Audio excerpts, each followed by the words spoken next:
Hello everyone, today we are going to introduce陈记麻糬, which is a famous tourist snack in Taitung and a must-eat dessert when you come to Taitung.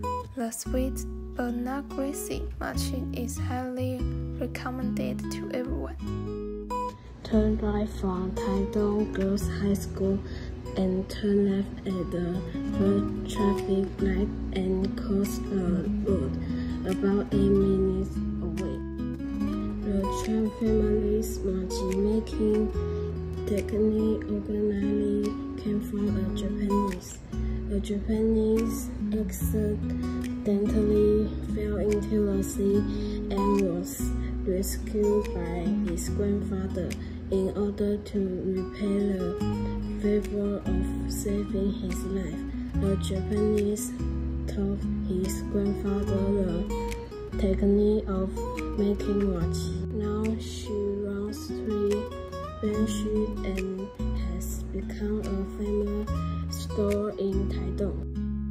Chen Zhihe recently gave up his 60-year career as a server. In addition to the common peanuts, sesame, mung beans, and red beans,陈记麻糬also has the most unique swordfish machi.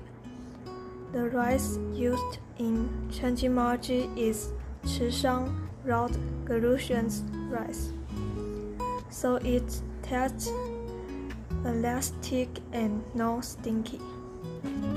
Compared to the sweetness of other machi, the saltiness of the swordfish is more fresh and impressive.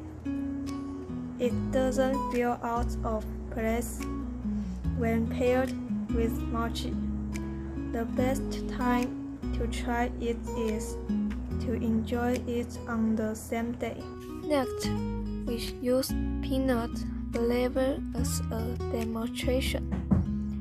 When we cut the whole machi open and looked at it, we found that the fillings inside are basically very full and solid.